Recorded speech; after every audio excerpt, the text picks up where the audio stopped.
The Assembly will hear an address by His Excellency James Marape, Prime Minister of the Independent State of Papua New Guinea. I request protocol to escort His Excellency and invite him to address the Assembly.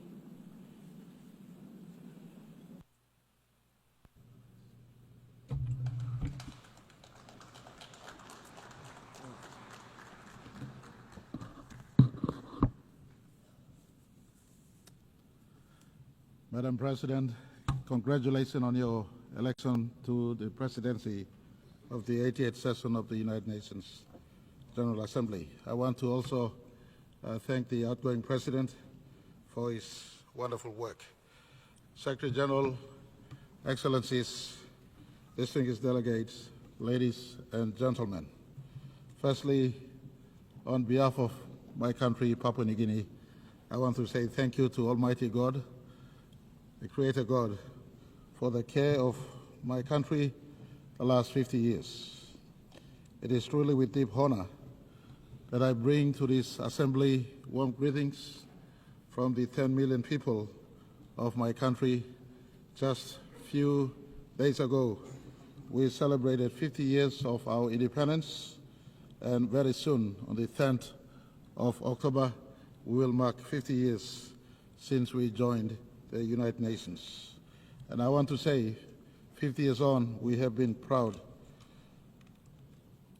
participants in the United Nations family, and we have stood to the principles of the United Nations Charter. Deep in the core of my nation's continued success, we have maintained our nation under our Constitution. At independence, the founding fathers and mothers of Papua New Guinea gave us a single constitution, something that we value to the core. Our constitution has kept our diversity together. It protects total human rights, affirms our Christian heritage, it guides the way we live and govern. Despite being Christian, for instance, we protect the freedom of religion of every sort in our country. It safeguards our culture and it protects our environment.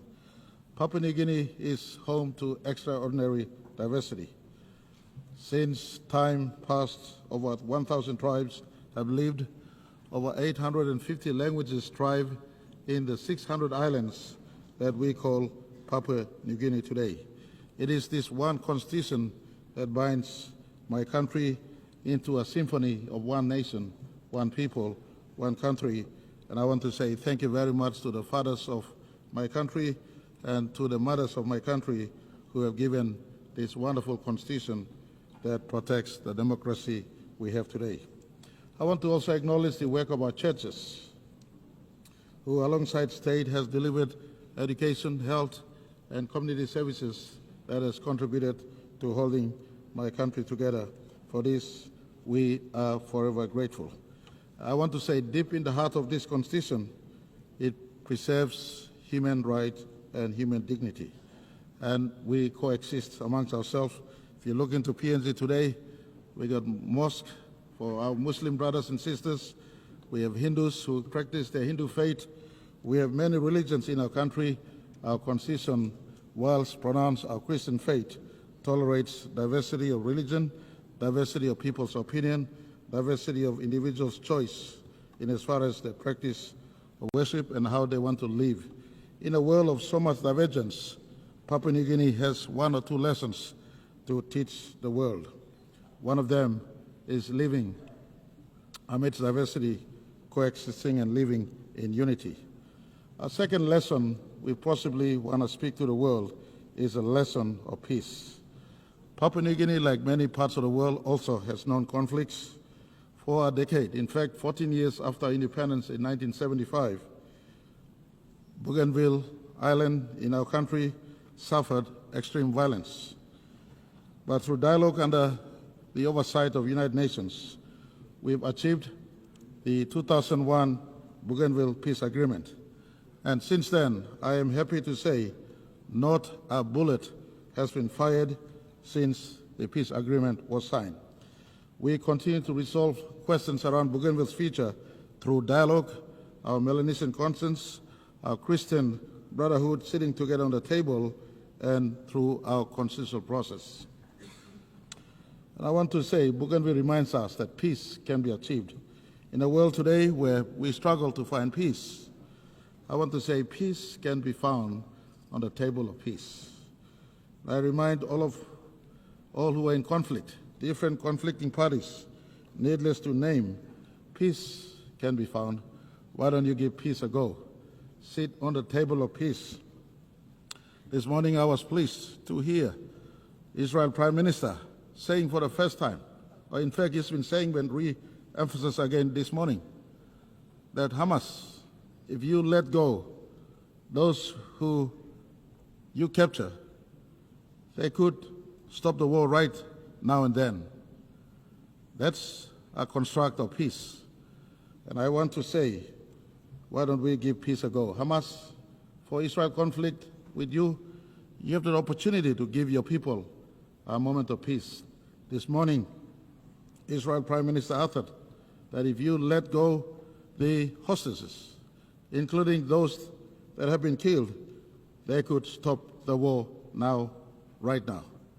And for Papua New Guinea as a friend of Israel, I want to say we will stand on Israel's word and ask them to come to the peace table if Hamas, you come out and stop the current war that is going on. Give peace a go. To the other conflicts happening around the world, peace can be sought, peace can be arrived at. And I want to ask, give peace a go, sit at the table of peace. That could be something that the world can learn from Papua New Guinea. After 10 years of civil conflict, we decided under UN supervision that we will give peace a go. 24 years on, no bullet has been fired. We're working through the process. And I want to thank the Secretary General. We were honored. Very recently, he did visit us. He visited us, spent 3 nights and 4 days in Papua New Guinea. He praised our leadership on climate change, on biodiversity, preservation of natural environment, and of course, our diversity of people living together as one people, one nation, one country, despite the 1,000 tribes and 840 or 50 languages we have. And he also praised us for the maintenance of peace in PNG through the Bougainville peace model. And he also, the same breath, reminded us that much work remains in PNG, including fighting corruption, including giving development to all parts of my country. And I want to assure him at this August hall that we are working. PNG is a work in progress. We committed to leaving no citizens behind. We committed to transforming our country. We committed to growing our economy to a scale where we can be able to look after each citizen of our country. And I want to say to the Secretary General, Papua New Guinea commits to the goal of leaving no person or no child behind, and we give that assurance in the 80th anniversary of the United Nations. Papua New Guinea is also a good global citizen. We are not insignificant in as far as global discourse is concerned. Our forests and our oceans are great global assets. We have one of the biggest parcel of forest on planet Earth. We have over 3 million square kilometers of ocean or sea space. Our tropical forest absorbs carbon as well as produce oxygen, as I've been saying in this August hall many times. Our vast waters, part of the great Pacific waters, are big carbon sink. Our rivers, our reefs, our ecosystems shelter unique biodiversity. In fact, we hold 6 to 7% of world's biodiversity.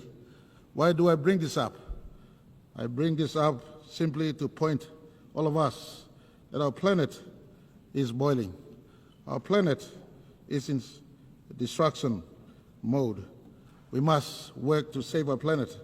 Unless you have a second planet to run off to, science tells us in the observable universe, you look 93 billion light years into the observable universe, there is no other planet that is livable like planet Earth.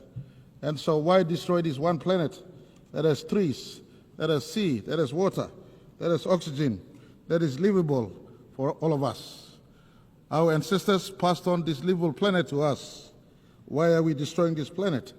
We must preserve it and pass on a livable planet to our descendants.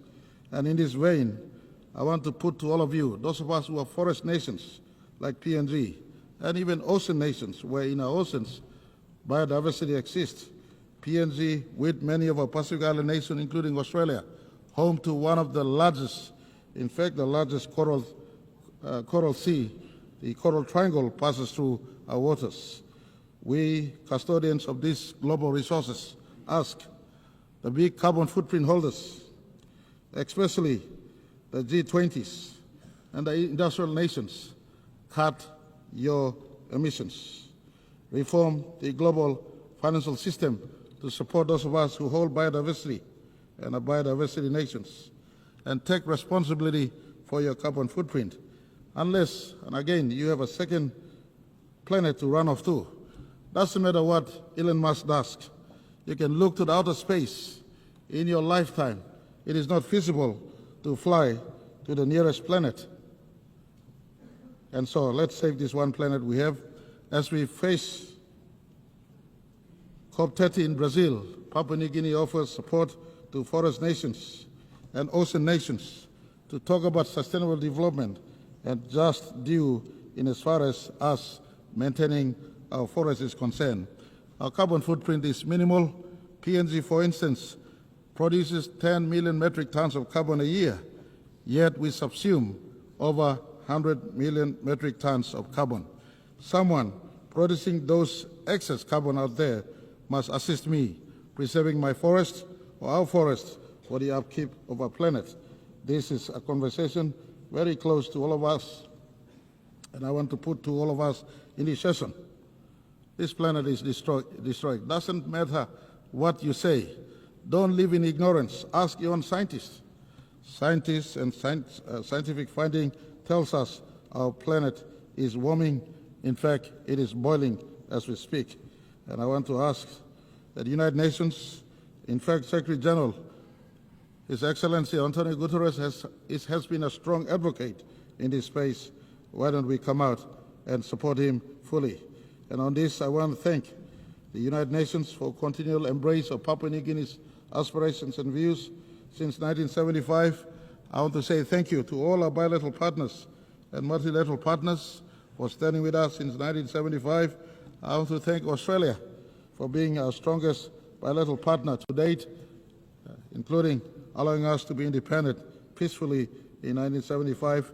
I want to say thank you to all investors who've stood with PNG since 1975. Most of you know my line of thought. It is not aid and grant, but trade for PNG as we build our economy to sustain the over 10 million people that stays and call PNG home.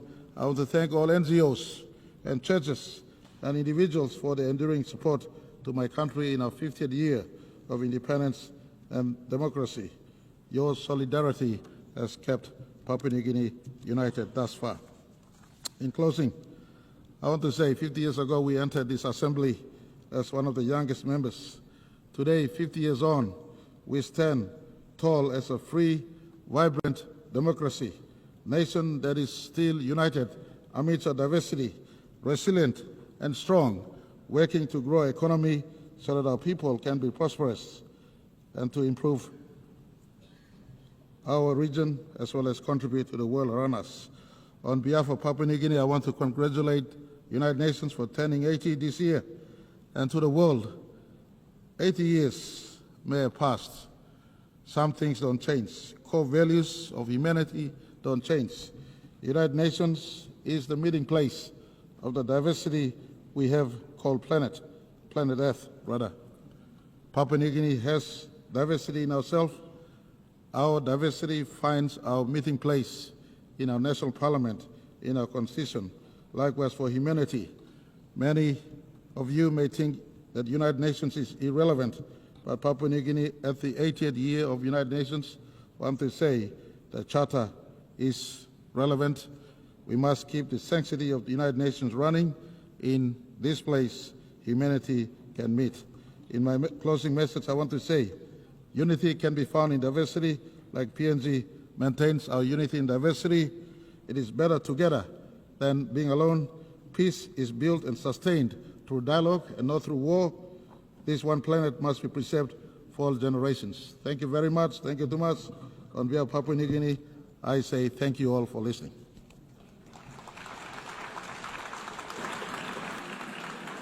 On behalf of the Assembly, I wish to thank the Prime Minister of the Independent State of Papua New Guinea.